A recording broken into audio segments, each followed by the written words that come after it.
पहा नवीन एपिसोड्स एकदम add free.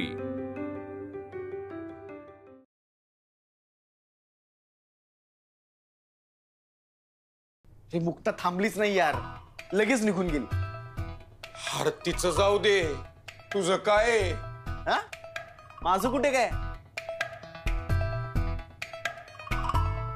ए पप्या, असा भेदरलेल्या नजरेनं काय बघतोयस? कारण भावा मी खरंच बेदरलोय। तू तुझ्या घरच्यांना तिच्याबद्दल सांगणार म्हणला तेव्हापासून ओके मी थँक्यू टोटल बेदरलोय। भावा तू काय करणार आहेस? तुझ्या घरच्यांना तिच्याबद्दल खरंच सांगणार आहेस का? सांगणारच आहे। हे पण पप्या, त्या आधी ना मला सासूरवाडीच्या लोकांची मन जिंकणं गरजेचं आहे। सासूरवाडी? हा, आणि ती कशी जिंकणार? कालपासून मी तोच विचार करतोय रे। सारंग भाऊ, अरे कापडे ठरवले का तुम्ही? मोठ्या मालकाने बोलवले तुम्हाला। कापड?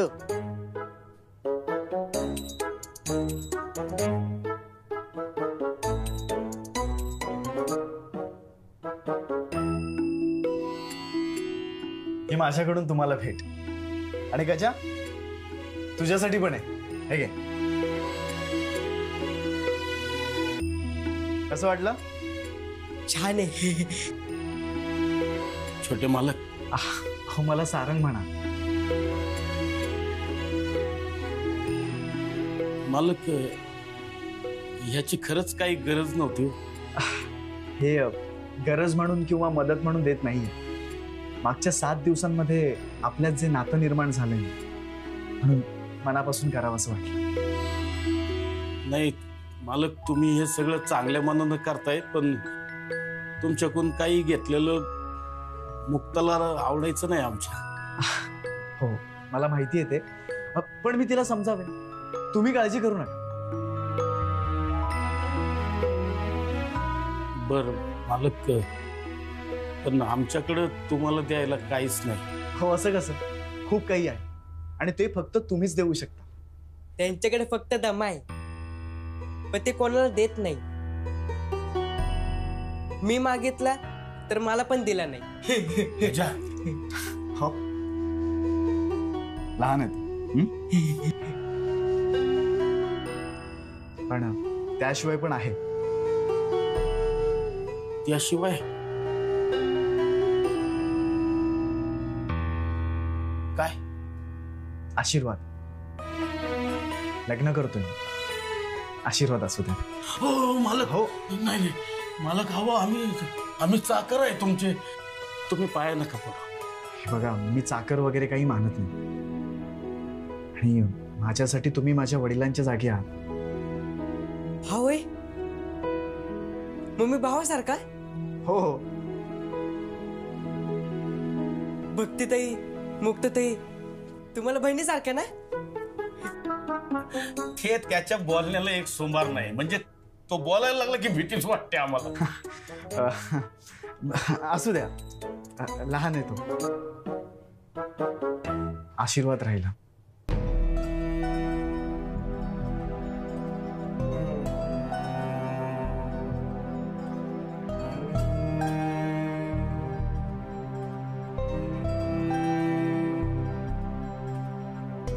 सुखी राहा।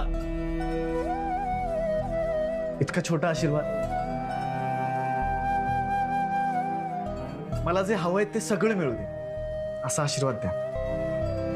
मालक, तुम्हाला जे जे पाहिजे ना ते मिळणार म्हणजे मिळणार। हा हा, मिळेल मिळेल मिळेल।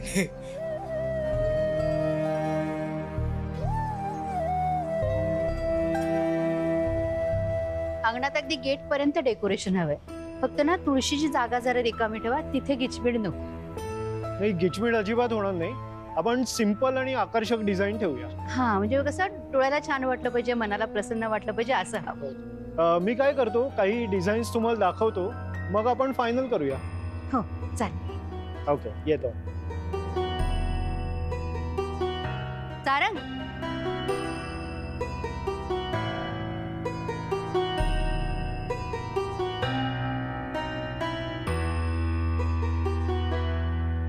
अरे तुझ्या साखरपुड्यासाठी अगदी गेट पर्यंत डेकोरेशन करायला सांगितलंय, म्हणजे आपला जो घरात आनंद आहे ना तो अंगणात पण दिसू दे ना. काय हो. अरे पण तू आउट हाऊस मध्ये काय करत होतास यांच्या खोलीत? काय ग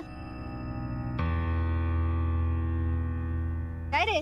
ते आई नवमीसाठी मुक्ताच्या वडिलांना आणि भावाला कपडे घेतले होते, तर तेच द्यायला गेलो होतो. म्हटलं नवमीच्या दिवशी सर्वांनी नवीन कपड्यात असावं. हे फार बरं केलंस तू. अरे मी मुक्ताला म्हणत होते साडी घे नवीन, तर नवमीला गावाला जायचं म्हणून साडी घेतलीच नाही अरे तिने. मला तर वाटतं ना की नवमी नंतर सुद्धा मुक्ताने थांबायला हवं घरी, हो की नाही? हो. हो नाही नको, घरी पण आई आणि बहीण वाट पाहते. लय जबाबदारी आहे, जावं लागेल. मला माहितीये तुझ्यावर खूप जबाबदारी आहेत, पण मुक्ता एक सुचवू का? मला असं वाटतं की आता तूही लवकरात लवकर लग्न कर. मी बघू का एखादं स्थळ तुझ्यासाठी? म्हणजे माझ्या ओळखीचं एक व्यक्ती आहे, ते आपल्याला हवं तसं स्थळ शोधून देतात. तुझं लग्न झालं ना की तुझ्या वडिलांवरची जबाबदारी पण जरा कमी होईल, आणि तुझे सासरची मंडळी आली की त्यांना हातभार पण लागेल. आणि खर्चाचं अजिबात टेन्शन घेऊ नको, ते तू सगळं माझ्यावर सोड. सारंग बरोबर बोलते ना मी? होय बरोबर. काय ग चालेल ना? माया लग्नाने सगळं चांगलं होणार असेल तर चांगलंच आहे. मग मी बोलते तुझ्या वडिलांची, चालेल ना? होय. जरा काम आहे, मी येते. सारंग सारंग चल जरा बोलायचं तुझ्याशी महत्वाचं. हो. अरे येतोस ना? हा हो आलो. अजून थोडा वेळ बसूया ना.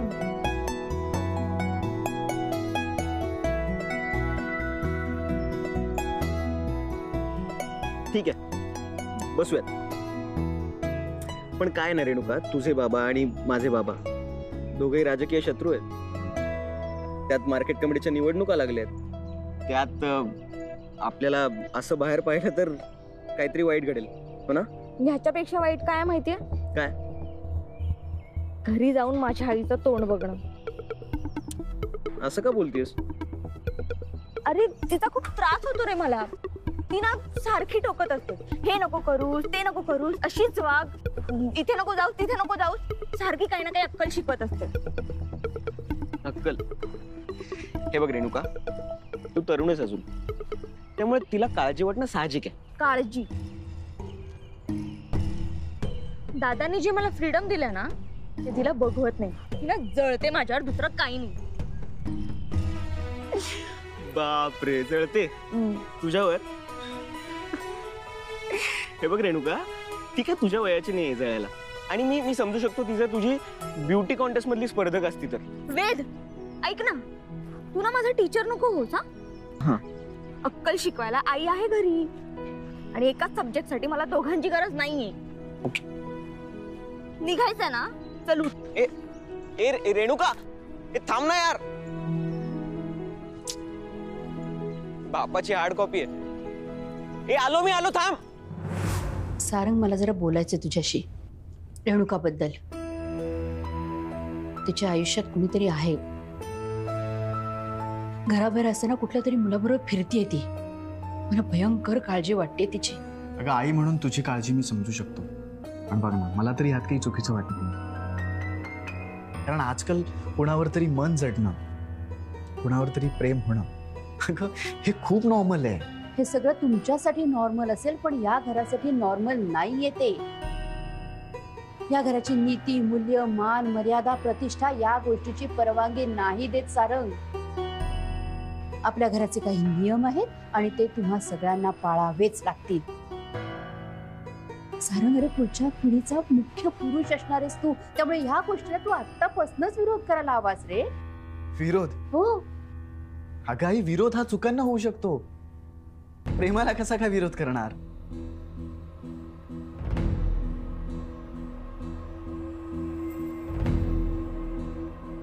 कारण प्रेम करणं म्हणजे काही चूक नाहीये ना. सारंग, बरं झालं तूच मुद्द्याला हात घातलास. हे जरा स्पष्टच बोलते, तुझ्याबद्दल सुद्धा कुणकुण लागलीये मला.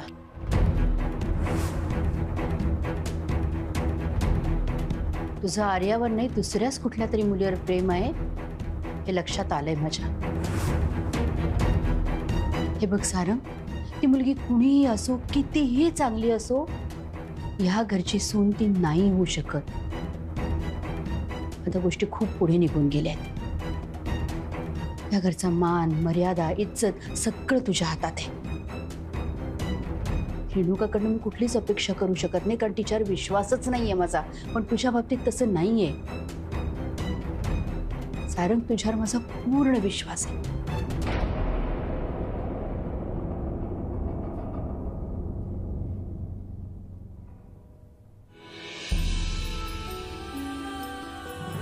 खूप प्रेम करतो अगं तुझ्यावर. I love you Mukta.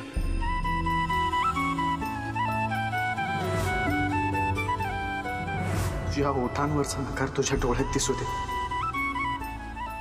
किंवा तुझ्या डोळ्यात जे दिसतंय ना ते तुझ्या ओठांनी बोल. You will love you.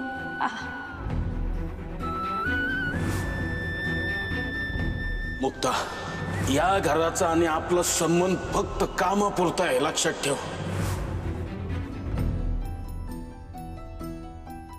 हा मुक्ताताई, कशाला बोलावलं?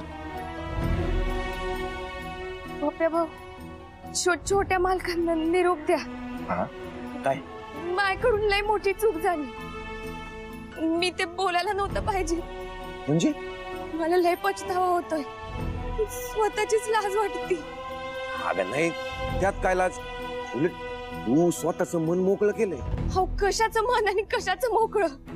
उलट एक साथ कितीतरी लोकांना, कुटुंबांना घराचा अडचणीत टाकते मी. हे बाप, हा मूर्खपणा माणसं तोडे. अगं पण आणि जे नातं टिकूच शकत नाही त्याला हाय तिथेच थांबवलं पाहिजे. आणि त्यांना सांगा मी माव शब्द मागं घेतलाय. मुक्ताताई, त्यांना म्हणावं, तुम्हाला मुक्ताच्या चेहऱ्यावर अपराधी भावना पाहिजे नसेल तर मावापासून लांबच राहा. आणि निरोप पोचल्यापासून एक शब्द एकमेकांची बोलायचं नाही. त्यांनी त्यांचं आयुष्य छान जगावं. मला माझं जगू द्या. येते मी.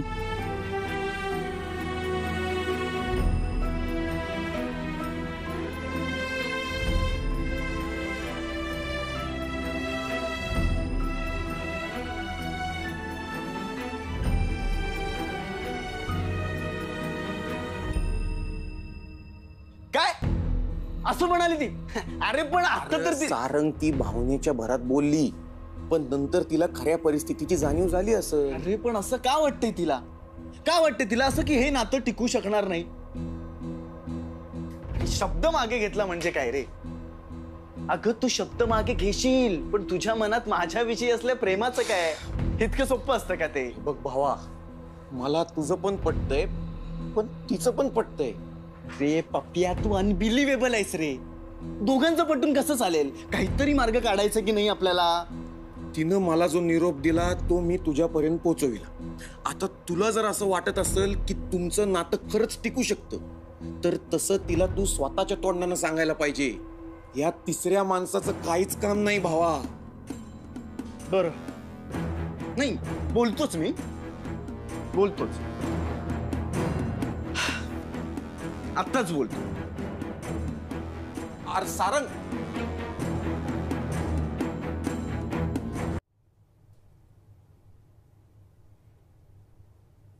मुक्ता,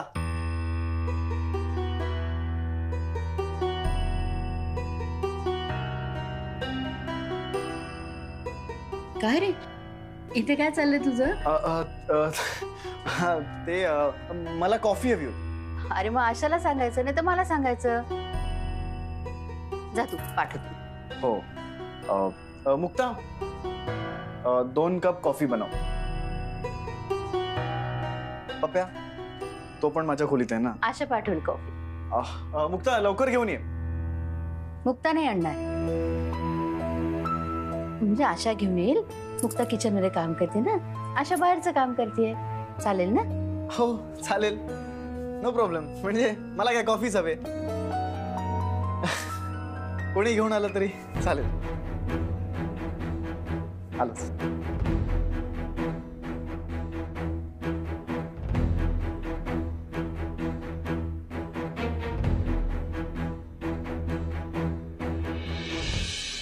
कसं आहे ना भक्ती, मला गरिबी अजिबात बघवत नाही बघ. हा मग ते कोणाची बी असो. आता बघ ना, तुझ्या घरचे मला उद्या पैसे पण देतील, मी घेईन पण, विषय संपल पण. मा तुझ्यावर किती पण प्रेम असेल तरी पण मी तुला विसरून जाण्याचा प्रयत्न करीन. पण त्यानंतर काय? हा त्यानंतर तीच गरिबी, तेच फाटका आयुष्य. जो लाजू झाला तो खाजूच मेला. स्पष्ट सांगतोय, एक निर्णय आणि डायरेक्ट श्रीमंती. 18 वर्ष पूर्ण झाले तुला, आता तुला आवाज उठवावा लागल काय? जो शाना म्हणला ना तुला कांता शेटची लग्न करायचं नाही म्हणून, त्याला सांग दे मला अंगभर सोन्याचे दागिने, फॅशनेबल कपडे, मोठा टीव्ही, फ्रीज, कपडे धुवायला वॉशिंग मशीन, फिरायला गाडी. मग बघ कसे तोंडात मारल्यावर गप्प बसतात ते. कसं आहे भक्ती, तुझ्या घरच्यांना ना गरिबीत जगण्याची, चिखलात रुतून बसायची सवय झाली बघ. त्यांना तेच आवडायला लागले. तू आपण चिखल करणार ते, पण मी माया भक्तीचा चिखल नाही होऊ देणार. माई राणी आहे तू, मावा जीव आहे तू. माव बोलणं मोठं, होऊ द्या साठ लोट. आता दसऱ्याच्या मुहूर्तावर मी तुझ्याशी लग्न करणार. कसं तू स्वतःचा विचार करून त्या हिशोबानं तयार राहा. तुझा विरोध नसेल ना तर कोणी बी आपल्याला रोखू शकत नाही. आणि अडवलं ना तर त्याच्यावर पोलीस केस करेन मी.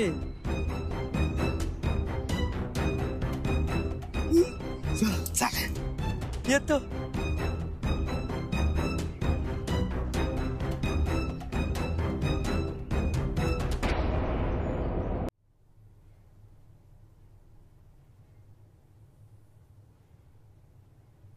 मुक्ता, अगे घाबरू नकोस मुक्ता. अगं इकडे बघ ना, मला तुझ्याशी बोलायचं. मला नाही बोलायचं. अगं ऐक ना, तू पप्पाकडे निरोप पाठवलास की नाही त्याबद्दलच बोलायचंय प्लीज. काय झालं अचानक? म्हणजे तुला कसला पश्चाताप होतोय? तुम्ही जा इथून. मुक्ता बघ, मला थांबवू नकोस. हे बघ मला बोलू दे. आणि तू मला थांबवू शकतेस ग, स्वतःच्या भावनांना कसं थांबवणार आहेस? आणि तू काही पण विचार करू नकोस. बिलीव्ह मी, सगळं ठीक होईल.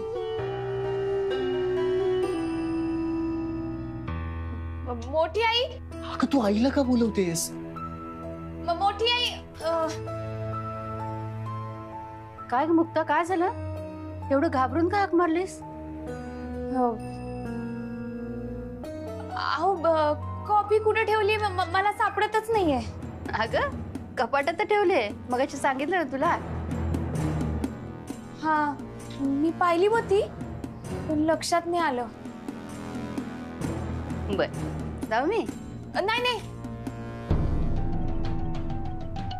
काय? त्यांना कशी कॉफी लागते मला नाही माहित ना. अगं अहो किती दूध, किती साखर, किती कॉफी, उगाच काही कमी जास्त झालं तर? अगं सोपी आहे, सांगते मी तुला. मोठी आई, तुम्हीच करता का कॉफी? मी भाजी कापते.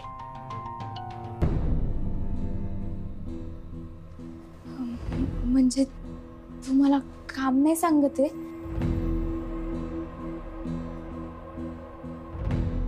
तुम्ही असं चुकीचं समजू नका. मुक्त काय झालंय? एवढं स्पष्टीकरण द्यायची काहीच गरज नाहीये. तू चिर भाजी, मी करते कॉल. हा